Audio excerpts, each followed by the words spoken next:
नमस्कार दोस्तों, हम आपके लिए लेकर आए हैं रेलवे आरआरबी एनटीपीसी सीएचएसएल के कुछ महत्वपूर्ण प्रश्न जो आपके आगामी एग्जाम के लिए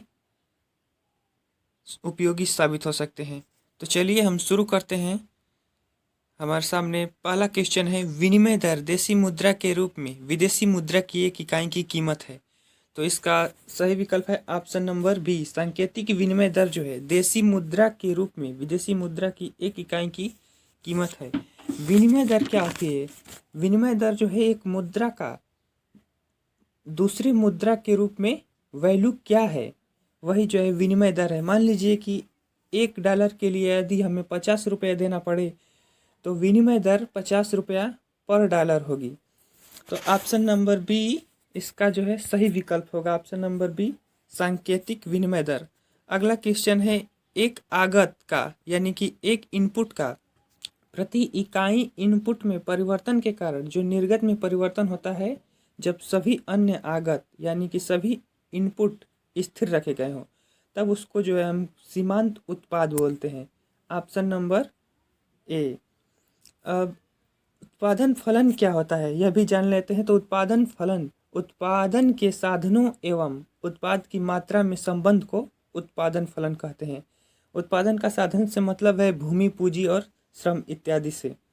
अब अगला क्वेश्चन देखते हैं, जब कोई निचली अदालत अपने अधिकार क्षेत्र का अतिक्रमण करके किसी मुकदमे की सुनवाई करती है तो ऊपर की अदालतें, उच्च न्यायालय या सर्वोच्च न्यायालय उसे ऐसा करने से रोकने के लिए क्या जारी करती है? तो ये इसका अनुच्छेद 32(2) में अगर किसी व्यक्ति के मौलिक अधिकारों का उल्लंघन होता है तो वह सुप्रीम कोर्ट जा सकता है। और इस संबंध में उच्च न्यायालय 5 प्रकार के रिट जारी करती है। तो पहला है बंदी प्रत्यक्षीकरण। यह उस समय जारी किया जाता है जब किसी व्यक्ति को लगता है कि उसे इल्लीगल रूप से बंदी बना लिया गया है, तो अदालत संबंधित अधिकारी को यह आदेश देती है कि वह अदालत के सामने उस व्यक्ति को प्रस्तुत करे।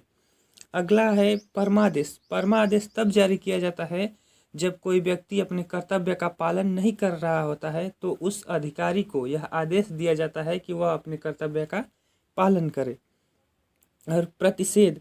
प्रतिषेध में क्या होता है कि इसमें जब कोई मामला उस न्यायालय के क्षेत्र का नहीं है तो उच्च न्यायालय या सर्वोच्च न्यायालय यह आदेश देता है कि यह मामला आपके अधिकार क्षेत्र का नहीं है, अतः आप अपने यहाँ इस पर कार्रवाई न करें।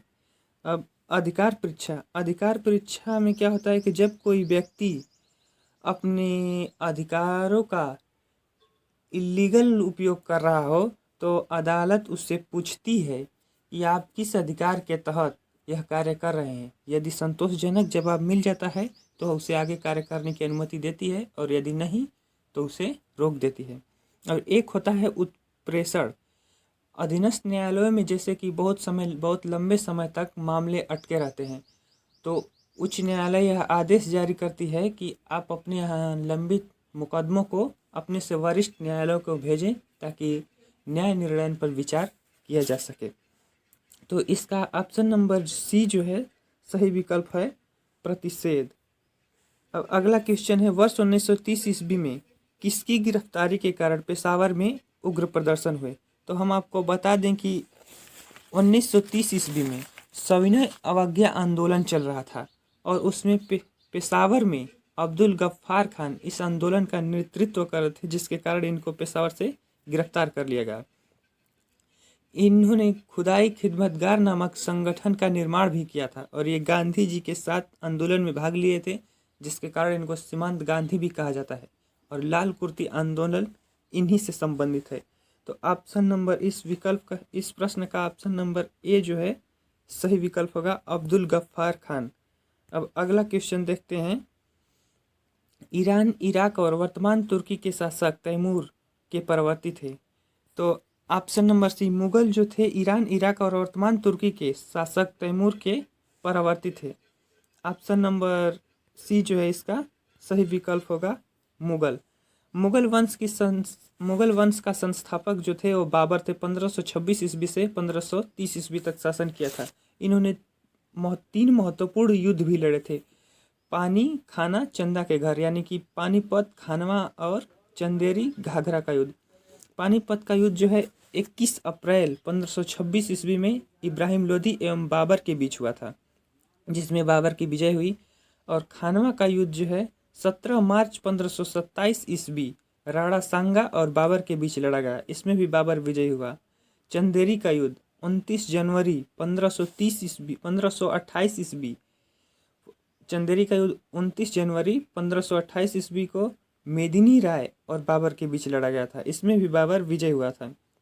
घाघरा का युद्ध 6 मई 1529 ईस्वी को अफगानों और बाबर के बीच लड़ा गया था, इसमें भी बाबर की विजय हुई थी। अब आपको बता देते हैं कि खिलजी वंश के संस्थापक कौन था। तो खिलजी वंश का संस्थापक 13 जून 1290 ईस्वी को जलालुद्दीन फिरोज खिलजी ने खिलजी वंश की स्थापना की थी। और तुगलक वंश का संस्थापक जो है 5 सितंबर 20 ईस्वी को खुसरो खान को पराजित करके गाजी मलिक या तुगलक गाजी 8 सितंबर 1320 ईस्वी को दिल्ली के सिंहासन पर बैठा।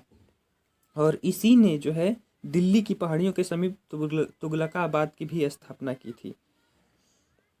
अब अगला क्वेश्चन है के बाद हिमालय दक्षिण की ओर एक तीखा मोड़ बनाते हुए भारत की सीमा के साथ फैल जाता है। तो इसका सही विकल्प है दिहंग महाखंड।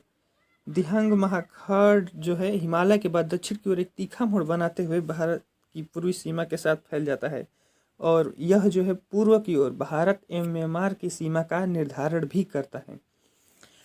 और जोजिला दर्रा क्या है? जोजिला दर्रा जो हिमालय का एक प्रमुख दर्रा है जो श्रीनगर को लेह से जोड़ता है। अब अगला प्रश्न देखते हैं। अगला प्रश्न क्या है? राष्ट्रीय राजमार्ग 1A लेह को किस दर्रा से होते हुए कश्मीर घाटी से जोड़ता है? तो राष्ट्रीय राजमार्ग 1A लेह को जोजिला दर्रा होते हुए कश्मीर घाटी से जोड़ता है। और आपको हम जानकारी के लिए बता दें कि राष्ट्रीय राजमार्ग 1A जालंधर से जम्मू व श्रीनगर होते हुए उरी तक जाता है। और काराकोरम पर्वत श्रृंखला जो है ट्रांस हिमालय का एक पर्वत श्रृंखला है और यह भारत की सबसे ऊंची चोटी केटू गाडविन भी इसी पर स्थित है। और भारत का सबसे बड़ा ग्लेशियर सियाचिन ग्लेशियर इसी पर्वत श्रृंखला पर स्थित है। और सियाचिन ग्लेशियर को विश्व का सबसे ऊंचा युद्ध स्थल भी कहा जाता है। और तो इस प्रश्न का ऑप्शन नंबर बी जो है जोजिला दर्रा सही विकल्प होगा। अब अगला प्रश्न है टीनिया फीता कृमि फेसियोला पर्णकृमि किस संघ के उदाहरण हैं? तो यह जो है प्लेटी हेलमेंथीज संघ के उदाहरण है। ऑप्शन नंबर बी जो है सही विकल्प होगा। अब अगला प्रश्न है हमारे सामने 69। यदि किसी वस्तु का द्रव्यमान 60 किग्रा है तो चंद्रमा पर उसका वजन क्या होगा? तो हम जानते हैं कि किसी भी वस्तु का जो है वजन चंद्रमा पर 1/6 होता है। तो mg दिया है तो हम जानते हैं कि पृथ्वी पर जो है किसी वस्तु का भार W बराबर mg होता है भार। तो m क्या है? m हमारा 60 दिया है और कभी कभी हम मान लेते हैं g की वैल्यू कभी कभी 10 मान लेते हैं। तो मान लेते हैं m की 10 होता है तो 600 हो गया। 600 W बराबर पृथ्वी पर जो है भार उसका किसी वस्तु का पृथ्वी पर भार जो है 600 हो गया। तो हम चंद्रमा पर इसका भार क्या होगा? 1/6 होगा। 1/6 गुणते 600 तो यानी कि 100 इसका सही विकल्प होगा। ऑप्शन नंबर सी जो है इसका सही विकल्प होगा 100 न्यूटन। अब अगला प्रश्न है वाहनों के पार्श्व दर्पणों साइड मिरर में किस प्रकार के दर्पण का उपयोग किया जाता है? तो इसमें जो है ए समउत्तल दर्पण का उपयोग किया जाता है। इस दर्पण में जो है वस्तु का प्रतिबिंब छोटा एवं उल्टा एवं वास्तविक बनता है जिससे पीछे आ रही वस्तु को आसानी से देखा जा सकता है। अब अगला प्रश्न है अम्ल और क्षारक की अभिक्रिया में लवण के साथ और क्या बनता है? तो इसमें जो है ऑप्शन नंबर डी पानी। अम्ल एवं क्षारक की अभिक्रिया में लवण के साथ जो है पानी बनता है। अब अगला प्रश्न है, गलने की प्रक्रिया को और क्या कहा जाता है? तो किसी निश्चित ताप पर जब ठोस द्रव में बदलता है तो उसको गलन या संगलन कहते हैं। तो ऑप्शन नंबर ए जो है इसका सही विकल्प होगा। अब क्रिस्टलीकरण भी क्या होता है? तो एक संतृप्त विलयन से ठोस क्रिस्टल का बनना या अलग करने की प्रक्रिया क्रिस्टलीकरण कहलाती है। अवस्था में परिवर्तन होना वाष्पीकरण कहलाता है। अब अगला प्रश्न देखते हैं। अगला प्रश्न है, निम्नलिखित में से कौन सा प्रमुख अजैव कारक नहीं है? तो इसका ऑप्शन नंबर डी वायु। वायु जो है अजैव कारक नहीं है। ऑप्शन नंबर डी वायु। अब अगला प्रश्न है, पोटेशियम की खोज किसने की? तो पोटेशियम की खोज हम्फ्री डेवी ने की थी, जो इंग्लैंड में, जिनका जन्म जो है इंग्लैंड में हुआ था। तो ऑप्शन नंबर ए सही विकल्प होगा। अब अगला प्रश्न देखते हैं। अगला प्रश्न है, हुमायूं का मकबरा कहाँ स्थित है? तो हुमायूं का मकबरा जो है नई दिल्ली में स्थित है। Option number B. इसका निर्माण जो है हुमायूं की पत्नी हाजी बेगम ने करवाया था और यह 4 बाग पद्धति, और इसकी पद्धति जो है 4 बाग है, 4 बाग की पद्धति अपनाई गई है इसमें। और वास्तुकार जो है, इसके वास्तुकार मिर्जा ग्यास बेग था। अगला प्रश्न है, कौन सा देश दक्षिण एशियाई मुक्त व्यापार क्षेत्र का हिस्सा नहीं, यानी कि साफ्टा का हिस्सा नहीं है? तो चीन जो है इसका हिस्सा नहीं है। Option number A. इसमें इसकी जो है स्थापना 12वें सार्क शिखर सम्मेलन वर्ष 2004 में की गई थी। इसके जो है सदस्य हैं भारत, पाकिस्तान, श्रीलंका, भूटान, नेपाल, बांग्लादेश और मालदीव। अगला प्रश्न है, के द्वारा न्यायालय किसी गिरफ्तार व्यक्ति को न्यायालय के सामने प्रस्तुत करने का आदेश देता है?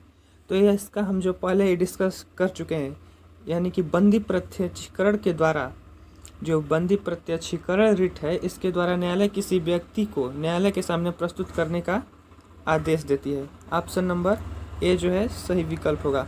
अगला प्रश्न है, 1236 ईस्वी में सुल्तान इल्तुतमिश की बेटी सुल्तान बनी थी। तो ऑप्शन नंबर डी जो है सही विकल्प होगा, रजिया सुल्तान। यह दिल्ली सल्तनत की, रजिया सुल्तान जो है दिल्ली सल्तनत की प्रथम एवं अंतिम महिला शासक थी। और इसका विवाह जो है अल्तुनिया से हुआ था और अल्तुनिया ने याकूत खान को आमिर ए आखुर नियुक्त किया था। अब अगला प्रश्न है हमारे सामने, यंग गर्ल्स किस चित्रकार का प्रसिद्ध कार्य है?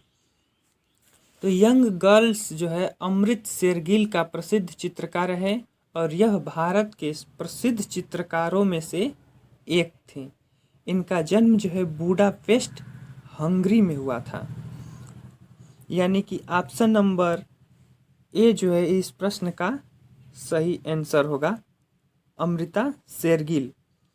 अगला प्रश्न है, कैप्टन मनोज कुमार पांडे को निम्नलिखित में से किस युद्ध में उनकी शहादत के लिए परमवीर चक्र से सम्मानित किया गया था? तो 1999 में दोस्तों भारत और पाकिस्तान के बीच कश्मीर के कारगिल ज़िले में युद्ध हुआ था।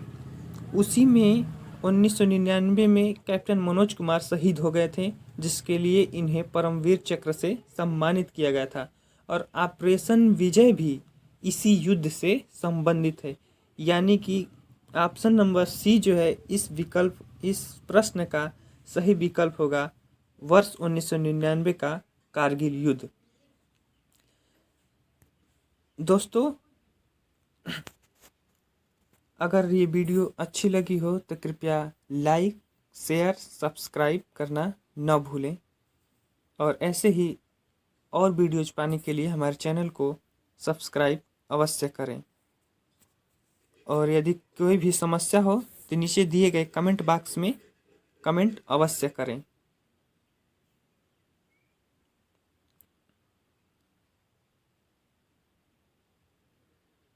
धन्यवाद दोस्तों।